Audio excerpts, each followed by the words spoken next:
أعوذ بالله من الشيطان الرجيم بسم الله الرحمن الرحيم السلام عليكم ورحمة الله وبركاته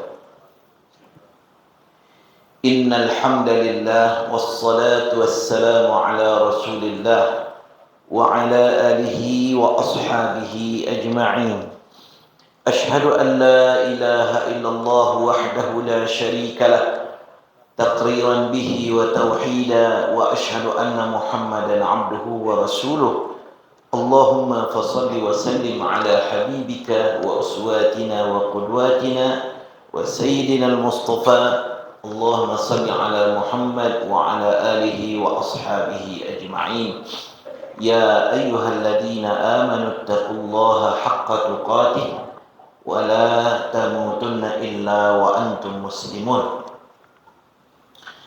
Bapak-bapak, ibu-ibu jamaah Musalla Al-Hidayah rahimani wa rahimakumullah.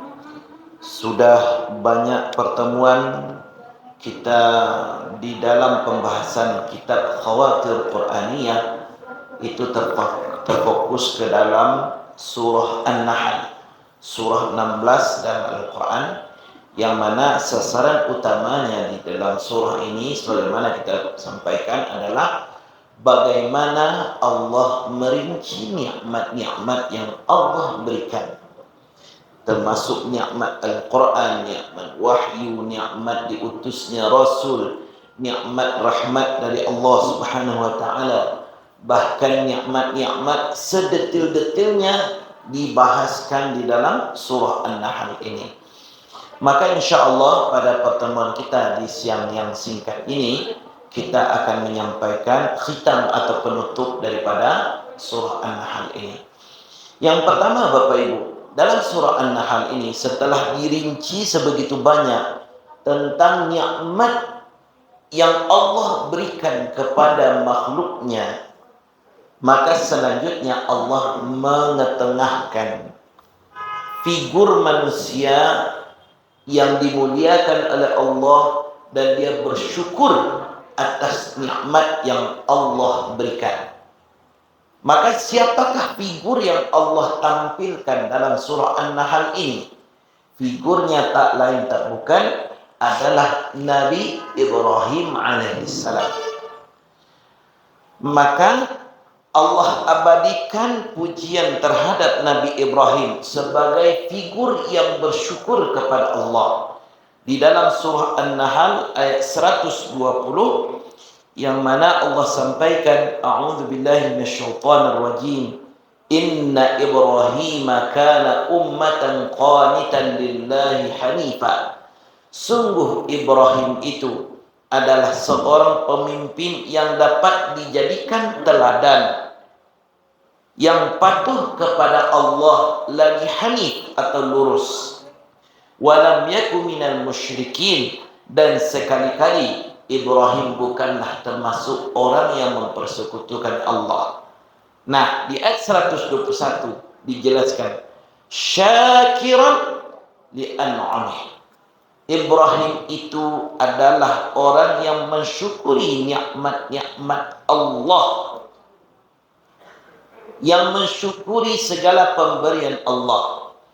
Termasuklah nikmat iman, termasuklah nikmat makan minum, nikmat punya keturunan, nikmat diuji oleh Allah Subhanahu wa Ta'ala. Makanya Nabi Ibrahim mengungkapkan syukurnya itu bagaimana? Di antaranya adalah melalui doa-doanya. Mungkin kalau ada Bapak yang masih ingat ketika kita membahas surah Ibrahim, surah 14, beberapa doa Nabi Ibrahim diabadikan oleh Allah di dalam Al-Quran. Ya, misalnya, dan juga di dalam Al-Baqarah, di dalam surah Al-Baqarah. Misalnya, ketika Allah menjadikan Nabi Ibrahim, ya, sebagai seorang pemimpin yang baik, Nabi Ibrahim tak senang sendiri. Ya. Qala inni ja'iluka linnasi imama. Qala wa min dzurriyyati. Allah puji Nabi Ibrahim ini. Aku akan jadikan engkau imam, jadikan engkau sebagai teladan bagi manusia. Nabi Ibrahim tak senang sendiri. Qala wa min dzurriyyati. Ya Allah, kalau memang engkau berikan aku nikmat sebagai seorang pemimpin, sebagai seorang teladan, tolong keturunanku pun masuk sebagai teladan bagi orang lain. Dan terbukti doa Nabi Ibrahim ini Allah ijabah. Dengan bagaimana caranya? Allah jadikan keturunan-keturunan Nabi Ibrahim menjadi para nabi. Dari Nabi Ishak boleh dikatakan nabi-nabi yang diutuskan kepada Bani Israel. Dari Nabi Ismail alaihissalam lahirlah uswah dan qudwah kita Rasulullah sallallahu alaihi wasallam. Nah, lalu doa Nabi Ibrahim berikutnya yang mungkin Allah abadikan di dalam Al-Quran. Nabi Ibrahim ini saking menikmati nikmat iman ini, ya, sampai beliau berdoa, ya, ketika beliau membangun Ka'bah diperintah oleh Allah, selesai membangunnya, Nabi Ibrahim bukan menganggap ini sebuah seperti yang selesai begitu saja, tapi Nabi Ibrahim tutup dengan sebuah adab. Rabbana taqabbal minna. Ya Allah, tolong terima hasil kerja kami.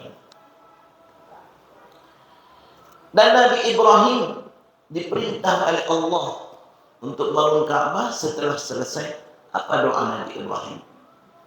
Faj'al afidatan nas tahwi ilaihim. Ya Allah, sebagaimana nikmatnya bertempat di Ka'bah ini, tolong Engkau jadikan sebahagian manusia condong pula untuk datang ke Ka'bah ini. Siapa yang dimaksud Nabi Ibrahim manusia, sebagian manusia yang condong untuk datang ke Ka'bah itu? Yang dimaksud oleh Nabi Ibrahim adalah orang yang bertauhid. Makanya sampai detik ini, ya, doa itu berlaku untuk kita semua. Siapa kita? Umatnya Rasulullah SAW. Tidak ada umat Rasulullah yang tidak merindukan Ka'bah. Tidak ada umat Rasulullah yang tidak ingin untuk datang ke Baitullah. Pasti dalam relung hati masing-masing, ya Allah, berilah hamba suatu saat datang ke Baitullah. Itu adalah berkat doa Nabi Ibrahim. Nah, kemudian Nabi Ibrahim saking nikmatnya beribadah kepada Allah, dan beliau pun tidak ingin nikmat ibadah ini hanya dinikmati oleh beliau.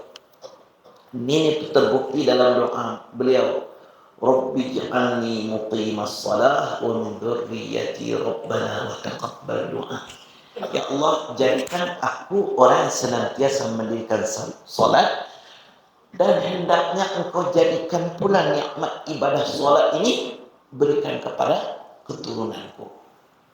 Keturunan ini bukan berarti pada anak saja, tapi keturunan ini termasuklah cucu, termasuk cicit, dan generasi-generasi yang ada setelahnya.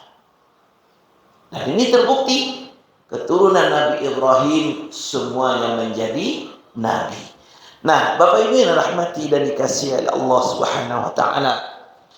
Kemudian di ayat 122 dalam surah An-Nahl ini juga Allah berikan buah dari kesyukuran Nabi Ibrahim itu adalah wa atainahu fid dunya hasanah.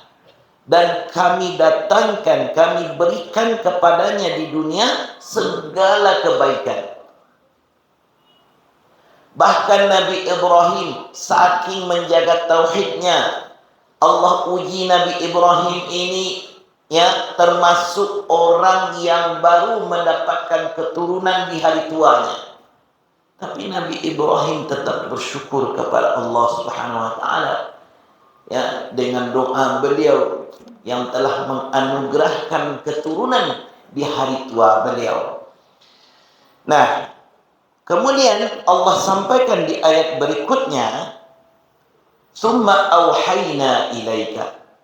Lalu kami wahyukan kepada engkau wahai Muhammad, anittabi' millata Ibrahim hanifa. Hendaklah engkau ikuti jalannya Ibrahim, ikutilah agama Ibrahim yang lurus. Wa ma kana minal musyrikin, dan Ibrahim bukanlah termasuk orang-orang yang mempersekutukan Allah. Maka Bapak Saudaraku, kembali kepada pokok An-Nahl ini.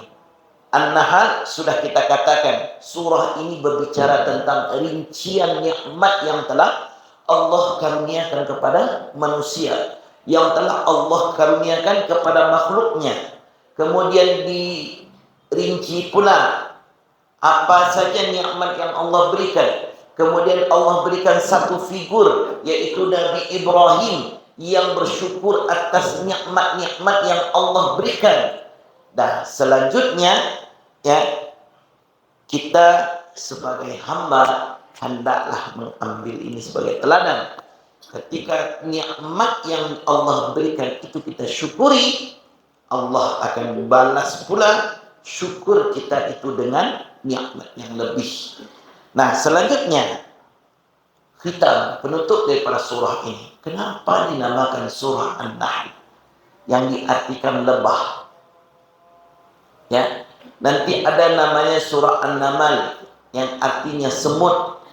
Ada surah Al-Ankabut, ya, yang artinya laba-laba. Ya, kenapa Allah menamakan surah ini dengan nama-nama makhluknya? Setiap surah itu kan punya maksud tersendiri. Nah, sekarang kita fokus saja di dalam surah An-Nahl ini. Kenapa An-Nahl? Maka dinamakan surah ini An-Nahl yang artinya lebah, ya. Kenapa tidak dinamakan surah ini? Karena berbicara tentang nikmat dinamakan surah An-Ni'am, surah nikmat-nikmat. Ya, padahal ya surah ini menceritakan tentang nikmat. Kenapa An-Nahl? Nah, kita lihat apa alasannya. Dan ini kita lihat alasannya di ayat ke-68 dan 69 surah An-Nahl ini. Alasan nama surah ini An-Nahl adalah a'udzubillahi minasyaitonir rajim. Wa auha rabbuka ilan nahli anittakhidhi minal jibali buyuta wa minasyajari wa mimma ya'rishun.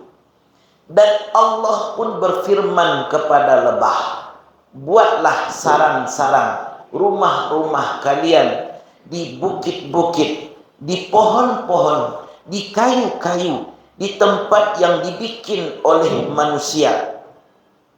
Kemudian summa kuli min kulli thamarati fasluki subula rabbika zulula. Kemudian makanlah dari macam-macam buah-buahan dan tempuhlah jalan Tuhanmu yang dimudahkan bagimu. Min butuniha, bahkan dari perut lebah itu, syarabum mukhtalifun alwanuhu, keluarlah dari perutnya bermacam-macam warna madu yang dikeluarkannya. Fihi shifaun linnas, dari perut lebah itu keluarlah bermacam-macam warna yang menjadi obat bagi manusia. Artinya sedetail itulah Allah memberikan nikmat kepada kita. Bahkan dari perut lebah sekalipun Allah berikan nikmat berupa obat bagi manusia.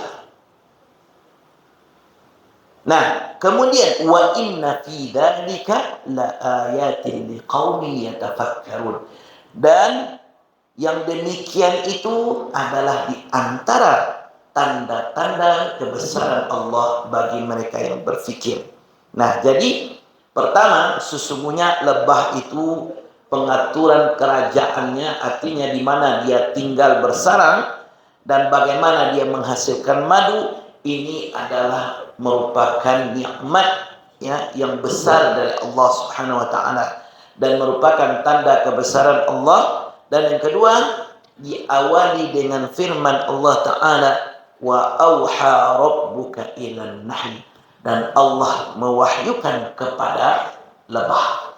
Jadi artinya lebah makhluk kecil, namun di balik kecilnya lebah itu di antara nikmat yang Allah berikan kepada kita yang memberikan manfaat yang luar biasa. Dari perutnya kita mengambil bermacam-macam, bahkan warnanya berbeda, bahkan rasanya berbeda, namun khasiatnya menjadi obat bagi kita manusia.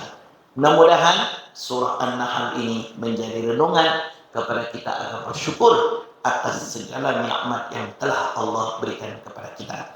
InsyaAllah di pertemuan akan datang masuk kita ke surah 17, surah Al-Isra. Demikian lakum min hubb wa du'a subhanakallah bihamdika asyhadu an la ilaha illa anta astaghfiruka wa atubu ilaik. Assalamualaikum warahmatullahi wabarakatuh.